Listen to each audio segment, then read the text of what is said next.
All right, we're back with another video. If you're new to the channel, I'm Zyrus, and if I look familiar, that was actually the best girl on the basketball team, not me. But this week we're talking about some cheats to get you more dunks or even get you your first dunk. Because if you've trained for any amount of time, you know how hard it is to get better. You can train for months and months to maybe gain an inch or two on your vertical. So what if we could just cheat? Well, I'm going to give you 3 cheats that pro dunkers use that even basketball players know nothing about. Now, it's not really cheating. It's like how in basketball players push off and they know where the refs are, and over the course of the game, they do tons of little things to get an edge. You'd never call a basketball player a cheater because they get away with a foul, and it's the same thing here. Professionals know how to get the most out of their skill set, and that's basketball, football, baseball, any sport. And dunking's no different. So the first thing a lot of pro dunkers do is they actually use a different ball than basketball players. So if you play basketball, you're probably using an Evolution. But you'll see a lot of pro dunkers either use outdoor balls or they'll use this weird colorful one. Now that's the FIBA 3-on-3 ball, and it's the men's weight but the women's size, so it's way easier to palm. But this is the ball that I like to use.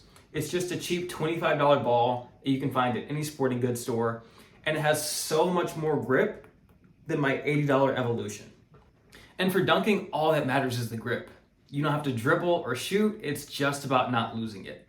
You can actually see me here playing with it and telling Owen how much grip it has. And a couple minutes before, I was missing everything. With the Evolution, then I switched balls, and oh look, I clearly jumped so much higher now. This ball is also what helped me get my first windmill too. So if you feel like you're right there but keep missing, just try a different ball. The next thing I do is double ups in contests. So double ups are when you have someone hold the ball and jump over them.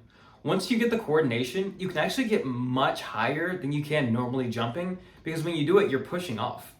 If you ever played leapfrog as a kid, you could jump over your friends when there's no way that you could clear them normally. So the same thing applies in a contest. Now, guys who do dunk contests are smart, and they know that the crowd reacts really well to them, even though they're nowhere near as difficult as something like an under both or behind the back. So when the contest has a $10,000 prize and it's being judged by a couple actors and a guy who dunked in the 70s, which dunk do you think they're gonna pull out? But this is actually a really good way to get your first dunk, because once you get the coordination, you have another 3 to 5 inches on your vertical. And imagine how much easier it is to dunk when you're touching 10.8 instead of like 10.4. Now the last cheat is just dunking on a lower rim. You might not know, but every rim height is not 10 feet. I know how high all the rims are at the parks near me, and they're as low as 9.8 and as high as 10.3. So I go to the 9.8 rim all the time, and it looks like a normal size hoop to most people, and I'm definitely not against low rimming because it helps you with technique, it lets you practice makes, and all great dunkers do it. But that windmill that I mentioned earlier, it was actually on 9.6. So that's my point. Is low rim is great, but just don't pass it off as a higher rim than it is. Now, you don't have to go crazy and measure every one and post it down to the millimeter. Just be conscious, especially if you know that it's way off.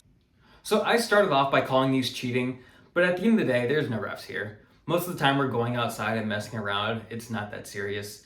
These are just some pro tips that I've learned over time, and if you have any more, leave them in the comments. And if you found this video helpful, make sure to give it a thumbs up and subscribe.